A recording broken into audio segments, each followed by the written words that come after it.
नमस्कार. 9च्या बुलेटिनमध्ये आपल्या सगळ्यांचं स्वागत. मी प्रज्ञा कुलकर्णी हस्तक. आपण पाहतोय राज्यभरातल्या आणि राष्ट्रीय आंतरराष्ट्रीय स्तरावरच्या महत्त्वाच्या घडामोडी. मात्र सुरुवातीला आताच्या 4 महत्त्वाच्या बातम्या पाहणार आहोत. पहिली बातमी आहे, राज्याच्या राजकारणात पुन्हा एकदा मोठा भूकंप होण्याची शक्यता आहे. शरद पवारांचे खासदार आज पंतप्रधान नरेंद्र मोदींची भेट घेणार आहेत. या बैठकीत नेमकं काय होणार? राजकारणात अर्थातच 2 धुरंधर म्हणून ओळखले जाणारे शरद पवार कोणता निर्णय घेणार हे सगळं आपल्याला जाणून घ्यायचंय. तर दुसरी महत्त्वाची आणि मोठी बातमी आहे अहिल्यानगरमधनं. आज अहिल्यानगर शहर बंदची हाक देण्यात आली आहे. हा बंद कशासाठी पाळण्यात येणार आहे, अहिल्यानगरमध्ये नेमकं काय घडतंय ते देखील आपल्याला सविस्तर जाणून घ्यायचंय. तर तिसरी मोठी बातमी आहे नाशिकमधनं. एनडीटीव्ही मराठीनं खड्ड्यांचा प्रश्न लावून धरला आणि त्यानंतर आता विविध राजकीय पक्षांनी देखील या विषयात उडी घेतली. आता राजकीय पक्षांनी खड्डे प्रश्नावर नेमकी काय भूमिका घेतली आहे तेही आपल्याला पाहायचंय. तर चौथी महत्त्वाची बातमी आहे एनडीटीव्ही मराठीच्या इम्पॅक्टची. पवित्र पोर्टल शिक्षक भरतीला मुदतवाढ देण्यात आली आहे, पण ही मुदतवाढ नेमकी कधीपर्यंत आहे हे देखील आपण याच बुलेटिनमधून जाणून घेणार आहोत. राज्याच्या राजकारणातली आताची सगळ्यात मोठी हाय व्होल्टेज भेट आहे जी दिल्लीत होतीये. कारण शरद पवार गटाचे 8 खासदार सकाळी 11 वाजता पंतप्रधान नरेंद्र मोदी यांची भेट घेणार आहेत. खासदारांना मिळणाऱ्या अर्थातच विकास निधीच्या अंमलबजावणीतले सगळे अडथळे, हे त्याबरोबरीनं खासदारांना अपेक्षित सहकार्य, मदत न मिळणं, विकासाची रखडलेली कामं या संदर्भात मोदींसोबत चर्चा करणार असं सुप्रिया सुळेंनी स्पष्ट केलंय. तर संसदेच्या कामकाजावर सुद्धा वारंवार बाधित होत होतं आणि त्यामुळे राज्यातल्या महत्त्वाच्या प्रश्नांवर चर्चा झालेली नाही. त्यामुळे थेट मोदींकडेच गारहाणं मांडण्याचा निर्णय खासदारांनी घेतलाय असं सुप्रिया सुळेंनी स्पष्ट केलंय. याशिवाय या भेटीमध्ये राज्यातील पाण्याचा जो प्रश्न आहे, जो बिकट बनत चाललाय, वाढत्या शेतकरी आत्महत्या, याकडे देखील लक्ष वेधलं जाणार आहे.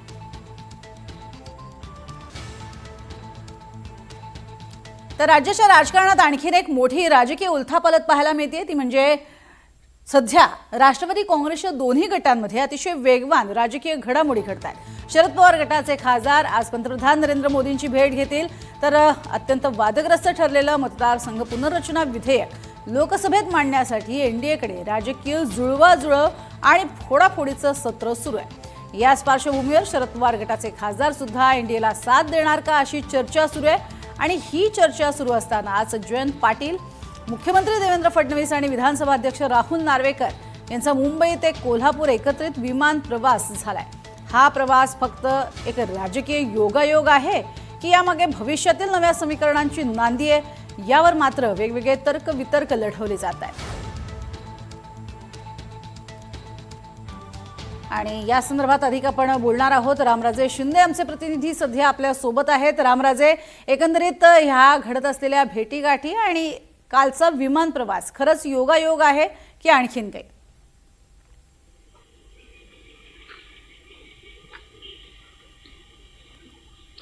बिलकुल. खरं तर एनसीपी शरद पवार गटाकडून अनेक दिवसापासून टेक ऑफ घ्यायचं चाललेलं आहे मर्जरसाठी, परंतु तरी टेक ऑफ तरी होताना अद्याप तरी दिसून आलेलं नाहीये. मात्र मागच्या काही घडामोडी पाहिल्या तर पंतप्रधान मोदी यांना शरद पवार यांनी भेटणं, मोदींनी शरद पवार यांचा हात धरून कार्यालयामध्ये प्रवेश देणं, त्याचबरोबर त्यांच्याशी गप्पा मारणं, त्यानंतर वारंवार ज्या खासदारांच्या भेटीगाठी, अमित शहा यांची पण भेट घेतली होती आणि आज पंतप्रधान नरेंद्र मोदी यांची 8 खासदार भेट घेणार आहेत. त्यामुळं महाराष्ट्रातील इतर विषय जरी सांगितले जात असतील तरी सुद्धा येणारं विधेयक आहे, विधेयकाला पाठिंबा देणं, मग ते सरकारला पण बाहेरून पाठिंबा देण्याच्या संदर्भामध्ये काही एनडीएमध्ये जाणं का मर्जर हे करणं, या संदर्भामध्ये काहीतरी अंतिम टप्प्यामध्ये ही चर्चा असल्याची दिसून येते. आणि त्यामुळेच ही भेट घेतली जाते का असा सुद्धा एक प्रश्न आहे. जरी सांगण्यात आलं होतं की सदिच्छा ही भेट आहे, परंतु गेल्या अनेक वर्षापासून पंतप्रधान मोदींना एनसीपीचे खासदार पूर्णपणे भेटले नव्हते. तर ही पहिलीच वेळ आहे की सर्व खासदार एकत्रितपणे भेटण्याची. त्यामुळे खरंच हा योगायोग आहे, सदिच्छा भेट आहे का याच्या पाठीमागे काय राजकारण दडलेलं आहे ते सुद्धा बघावं लागणार आहे. आजच संध्याकाळी 6 जनपद शरद पवार यांच्या निवासस्थानी रेवती सुळे यांच्या लग्नाच्या संदर्भाचं रिसेप्शन आयोजित करण्यात आलेलं आहे आणि या रिसेप्शनाचं निमंत्रण जे आहे अमित शहा यांना देण्यात आलेलं आहे, पंतप्रधान नरेंद्र मोदी यांना देण्यात आलेलं आहे. या 2 दिग्गजापैकी कोणता महत्त्वाचा नेता शरद पवार यांच्या निवासस्थानी येतोय का ते सुद्धा पाहावं लागणार आहे. त्यामुळं एक प्रकारे आजचा दिवस जो आहे तो एनसीपीसाठी महत्त्वाचा आहे. एनसीपी आजच्या दिवसाचं केंद्रस्थानी आहे, कारण सकाळी भेटीगाठी होणार आहेत 11 वाजता पंतप्रधान नरेंद्र मोदी यांची, आणि संध्याकाळी पुन्हा निवासस्थानी राजकारणातले व्यवसाय बिझनेसमन आणि इतर दिल्लीतले सर्व दिग्गज जे आहेत ते त्यांच्या निवासस्थानी जे आहेत ते उपस्थित राहणार आहेत. परंतु जी माहिती मिळाली आहे की दुष्काळ असेल, पाणी टंचाई असेल किंवा इतर अनेक मुद्दे जे आहेत राज्यातले, कायदा सुव्यवस्था असेल, त्याच्यावर सुद्धा पंतप्रधानांशी चर्चा केली जाते. परंतु खरं तर या सगळ्यात चर्चा करण्याच्या संदर्भामध्ये कारण NDRF हे अमित शहा यांच्याकडे येतं, त्याचबरोबर कायदा सुव्यवस्थेच्या संदर्भामध्ये अमित शहा यांच्याकडेच हे खातं येतं. त्यामुळे पंतप्रधानांकडे हे विषय मांडले जातील का? जर शेतकऱ्यांचा विषय असेल, दुष्काळाचा जर विषय असेल तर कदाचित एखादं निवेदन दिलं जाईल. परंतु त्याच्या पलीकडे राजकारणाच्या संदर्भामध्ये राज्यातील सध्याची परिस्थिती, एनसीपी मर्जर, NDAला पाठिंबा देणं आणि त्याचबरोबर येणाऱ्या विधेयकाला पाठिंबा देणं, सपोर्ट करणं, या संदर्भामध्ये पण काय चर्चा होते का ते बघावं लागेल. नक्कीच याबद्दलचे अपडेट तुमच्याकडनं घेऊ. सुरता धन्यवाद या संपूर्ण माहितीसाठी रामराजे. तर या सगळ्यावरती आता अर्थातच संजय राऊत यांनी ही प्रतिक्रिया दिली आहे, तसंच रोहित पवार काय म्हणतात आणि सुप्रिया सुळेंनी काय म्हणताय पाहूयात. हे संभ्रम नको महाविकास आघाडी किंवा इंडिया ब्लॉकमध्ये. नरेंद्र मोदी आणि अमित शहा हे खासदारांनाच भेटत नाहीये, विरोधी पक्षांच्या संसदेमध्ये येत नाही. त्याच्यामुळे महाराष्ट्रातल्या अनेक खासदारांचे प्रश्न प्रलंबित आहेत. राष्ट्रवादी काँग्रेसच्या 2 खासदारांनी काही प्रश्नांसंदर्भात प्रधानमंत्र्यांना भेटण्याची इच्छा व्यक्त केली होती. तेव्हा सुप्रियाताई सुळे म्हणाल्या, मग आपण सर्व खासदारांचे प्रश्न एकत्र घेऊन जाऊ. आणि मग त्यांनी प्रश्न, ते 8 खासदारांचे सगळे प्रश्न आहेत त्यांच्या राज्यातले, जिल्ह्यातले, त्याचं एकत्रीकरण करून त्यांनी प्रधानमंत्र्यांची वेळ घेतलेली आहे आणि त्या प्रधानमंत्र्यांना भेटणार. तुमच्या मनामध्ये ज्या काही शंका आहेत त्या शंका तुम्ही ताबडतोब पुसून टाका. हे मी वारंवार सांगतो, कोणीही कुठेही जात नाही. पेक्षा माझा विश्वास आहे की आमचे सर्व खासदार 8ही खासदार डिलिमिटेशनच्या विरोधात त्या ठिकाणी मतदान करतील. कोणी अनुपस्थित राहणार नाही, उपस्थित राहून डिलिमिटेशनच्या विरोधात मतदान करतील. 50% असू नाहीतर काही वेगळं असू, कारण डिलिमिटेशन हे फक्त नाव आहे. जसे वॉर्ड फोडले जातात, प्रभाग फोडले जातात, तसंच लोकसभा मतदारसंघ आणि विधानसभा मतदारसंघ भाजपने 2016 पासून त्याच्यावर काम केलेलं आहे. 2011ला जे अधिकारी डिलिमिटेशन मध्ये इन्व्हॉल्ड होते त्यांना आता त्यांनी पगारावर घेतलेला आहे. आणि उद्या जाऊन जसे वॉर्ड फोडले, जसे जर लोकसभा आणि विधानसभा फोडायला लागले तर मग मात्र त्या ठिकाणी लोकशाही या देशामध्ये राहील असं आम्हाला वाटत. अशा काही प्रश्न आहेत जे विकासाच्याच चौकटीतले आहेत सगळे. त्याच्यामुळे असं आमचं सगळ्यांचं बोलणं झालं की आपण हे सगळे प्रश्न घेऊन माननीय प्रधानमंत्र्यांकडे जाऊया का. म्हणून आम्ही माननीय प्रधानमंत्र्यांना ऑफिशियली, माननीय प्रधानमंत्र्यांना राष्ट्रवादी काँग्रेस पक्ष शरदचंद्र पवारांच्या 8 लोकसभेच्या खासदारांनी विनंती करून आम्ही वेळ मागितली. माननीय प्रधानमंत्र्यांनी आम्ही 8 खासदारांना सोमवारी पार्लमेंटच्या त्यांच्या ऑफिसमध्ये वेळ दिलेली आहे. 11 वाजता राष्ट्रवादी काँग्रेस पार्टी शरदचंद्र पवार यांच्या 8 खासदार माननीय प्रधानमंत्र्यांना महाराष्ट्राच्या प्रश्नांसाठी आम्ही भेटणार आहोत. बातमी अहिल्यानगरमध्ये, कारण अहिल्यानगर महानगरपालिकेच्या विद्युत विभागातील कंत्राटी कर्मचारी धीरज परदेशी यांचा उपचारादरम्यान मृत्यू झाला. धीरज परदेशी काम करत असताना त्यांच्यावर हल्ला करण्यात आला होता आणि त्यांच्यावरती हल्लेखोरांनी जो हल्ला केला त्या हल्लेखोरांना तात्काळ अटक करा आणि कडक शिक्षा द्या ही मागणी केली जाते आणि त्यासाठीच अहिल्यानगर बंदची हाक देण्यात आली आहे. या बंदचा आजचा दुसरा दिवस आहे. शहराचा जो मुख्य बाजारपेठ, चित्र रोड, कापड बाजार, घास गल्ली हा संपूर्ण परिसर आणि शहर बंद ठेवण्यात आले. जोपर्यंत मुख्य आरोपी सापडत नाहीत तोपर्यंत आंदोलन सुरू राहणार अशी भूमिका आमदार संग्राम जगताप यांनीही घेतली आहे. तर सलग दुसऱ्या दिवशी ही बंदची हाक देण्यात आली आहे. तर या असल्या मुसलमान यांना कुठंतरी या प्रकरणातून खेचून काढलं पाहिजे. त्यामध्ये आज सगळ्यांची मागणी आहे की त्यांना गजाआड करा. माझी तर व्यक्तीच्या अशी मागणी आहे की त्यांचे जिथं ते दिसते पकडल्याबरोबर त्यांचे मुंडके छाटून टाकले पाहिजे. कारण की या गोष्टीला कुठल्याही प्रकारचा म्हणजे मी म्हणतो कुठल्याही प्रकारचं या गोष्टीला संरक्षण नको. उद्या भविष्यामध्ये असा प्रकार कोणासोबतच व्हायला नको. अधिक माहिती घेऊयात आमचे प्रतिनिधी प्रसाद शिंदे यांच्याकडनं. प्रसाद, सध्या आपण बघतोय दुसरा दिवस आहे, बंदची हाक देण्यात आली आहे. कुठपर्यंत मुख्य आरोपीला शोधण्यासाठीची तयारी झालेली आहे? पोलिसांचं नेमकं काय म्हणणं आहे? नक्कीच 3 दिवसापूर्वी महापालिका कर्मचारी धीरज परदेशी याच्यावर मुकुंदनगर भागात हल्ला झाला. 3 दिवस खाजगी रुग्णालयात उपचार सुरू होते, परंतु काल त्याची प्राणज्योत मावळली आहे. शवविच्छेदनासाठी त्याचा मृतदेह घाटी या ठिकाणी पाठवण्यात आलेला. त्यानंतर सकल हिंदू समाज असेल किंवा आमदार संग्राम जगताप असतील हे आक्रमक झाल्याचं पाहायला मिळालेलं आहे. त्यानंतर शहर बंदची हाक देण्यात आलेली आहे. आज दुसरा दिवस असून शहर बंद ठेवण्यात आलेला आहे. पोलीस प्रशासनाच्या वतीने हैदराबाद या ठिकाणून आरोपी देखील अटक करण्यात आलेले आहे. परंतु या आरोपी मागे जो मुख्य सूत्रधार आहे तो लवकरात लवकर अटक व्हावा अशी भूमिका आमदार संग्राम जगताप यांनी घेतलेली आहे. पोलीस प्रशासनाच्या वतीने अहिल्यानगरचे पोलीस अधीक्षक यांनी देखील नागरिकांना कोणत्याही अफवांवर विश्वास ठेवू नये असं आवाहन केलेलं आहे.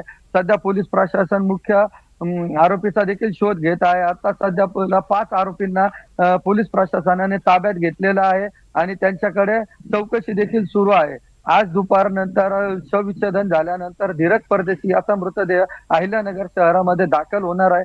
त्यानंतर आता आमदार संग्राम जगताप असतील किंवा सकल हिंदू संघटना असतील काय भूमिका घेतात याकडे सर्वांचं सध्या लक्ष लागलेलं आहे. नक्कीच, तुर्तास धन्यवाद या संपूर्ण माहितीसाठी प्रसाद. तर नाशिकमधील खड्ड्यांचा एक महत्त्वाचा प्रश्न अर्थातच एनडीटीव्ही मराठीनं लावून धरलेला होता आणि आता ठाकरेंची शिवसेना देखील खड्ड्यांविरोधात आक्रमक होत आंदोलन करणार आहे. संजय राऊत यांनी माध्यमांशी बोलताना या संदर्भात माहिती दिली आहे. कुंभमेळ्याला येणाऱ्या साधू संतांनी खड्ड्यात पडायचं का असा सवाल संजय राऊतांनी केलाय. तर काँग्रेस देखील खड्डे प्रश्नावरनं रस्त्यावरती उतरणार असा इशारा हर्षवर्धन सपकाळ यांनी दिलाय.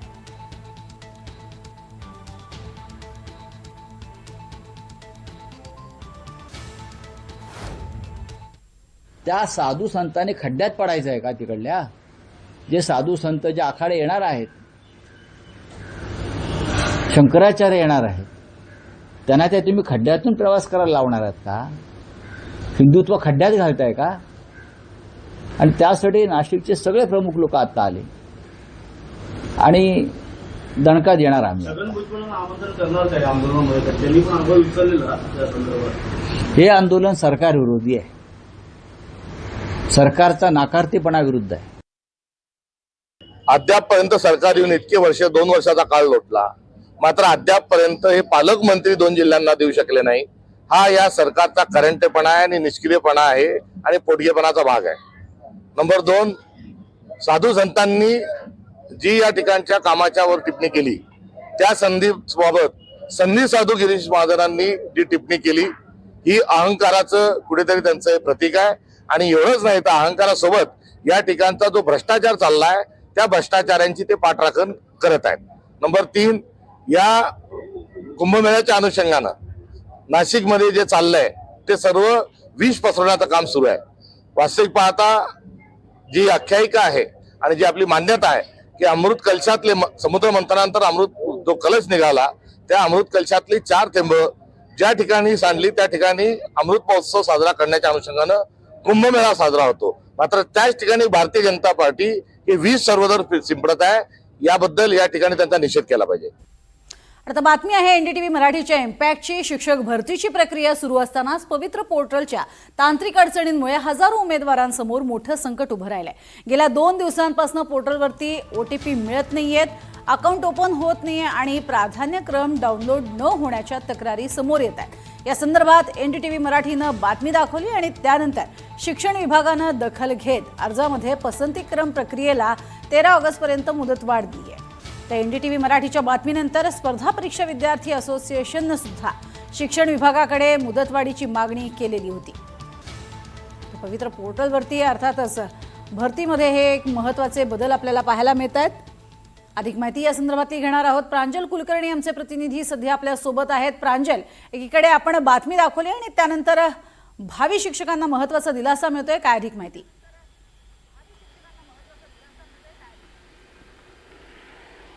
प्रज्ञा, मुळात जर बघितलं तर विविध विभागासाठी ही शिक्षक भरती होतीये. जर आपण 1-1.5 वर्षापूर्वी जर बघितलं तर ही शिक्षण भरती व्हावी यासाठी विद्यार्थी संघटना असतील किंवा शिक्षक संघटना असतील या रस्त्यावरती उतरल्या होत्या. अनेक आंदोलनं ही झाली होती आणि जवळपास 15 महिन्यानंतर आता या शिक्षक भरती प्रक्रियेला सुरुवात ही झालेली आहे. पवित्र पोर्टलच्या माध्यमातून सर्व ऑनलाईन प्रोसेस ही पार पाडली जाते. मात्र याच प्रोसेस दरम्यान मोठ्या अडचणींचा सामना खरं तर विद्यार्थी उमेदवारांना करावा लागतोय. जवळपास 1,70,000 उमेदवार यासाठी पात्र आहेत. मात्र जर बघितलं तर ह्या प्रक्रियेदरम्यान म्हणजे जर पवित्र पोर्टलवरती बघितलं तर सर्व्हर डाऊनच्या अडचणी या येत आहेत. गेल्या 2 ते 3 दिवसांपासून विद्यार्थी अक्षरशः रात्र जागून काढतायत. मात्र सर्व्हर डाऊन हा होतोय, कुठेतरी नेटवर्कचा इश्यू हा होतोय, OTP मिळत नाही आहेत, प्राधान्यक्रम जो आहे तो डाउनलोड होत नाहीत. अशा अनेक अडचणी खरं तर उमेदवारांसमोर उभ्या या राहत आहेत. दरम्यान जर बघितलं तर काल सायंकाळी NDTV मराठीने ही बातमी दाखवली आणि त्यानंतर 2च तासामध्ये महाराष्ट्र शालेय शिक्षण विभागाने हा निर्णय घेतलेला आहे आणि 2 दिवसांची मुदतवाढ जी आहे ती देण्यात आलेली आहे. आणि यामुळे खरं तर शिक्षक संघटना असतील, यासोबतच विद्यार्थी परिषद असेल, असोसिएशन असतील, यांच्याकडून खरं तर समाधान हे व्यक्त केलं जात आहे. आता 2 दिवस खरं तर मुदतवाढ ही देण्यात आली आहे. त्यामुळे आता कुठेतरी दिलासा हा मिळणार आहे. यासोबतच शिक्षण विभागाकडून हे देखील स्पष्ट करण्यात आलं आहे की पहिले 5 सर्व्हर हे काम करत होते, त्या 5 सर्व्हरची देखील संख्या जी आहे ती आता 8वर करण्यात आलेली आहे. त्यामुळे उमेदवारांना खरं तर अडचणी येणार नाहीत असं सांगितलं जात आहे. मात्र जर बघितलं तर उमेदवारांची संख्या ही मोठी आहे. त्यामुळे आता ह्या 13 तारखेपर्यंत तरी या सर्व अडचणी दूर होणार का किंवा आणखी मुदतवाढ खरं तर दिली जाणार का हे देखील पाहणं तेवढंच महत्त्वाचं ठरणार आहे. नक्कीच. तुर्तास धन्यवाद या संपूर्ण माहितीसाठी प्रांजल. आणखी एक महत्त्वाची घडामोड ती म्हणजे शिवसेनेच्या मुंबईतल्या नगरसेवकांची आज एक महत्त्वाची बैठक पार पडणार आहे. विधान परिषदेचे उपसभापती सचिन अहिर यांच्या अध्यक्षतेखाली ही बैठक होईल. सचिन अहिर यांच्यावरती मुंबईतील नगरसेवकांची जबाबदारी सोपवण्यात आली आहे. तर अहिर हे नगरसेवकांना कामकाज, धोरण, पक्षाची भूमिका यावरती आज मार्गदर्शन करणार आहेत. त्यामुळे आज ते मार्गदर्शन कशा पद्धतीने करतात हे पाहावं लागेल. एक महत्त्वाची बैठक शिंदेंच्या सर्व नगरसेवकांशी पार पडेल.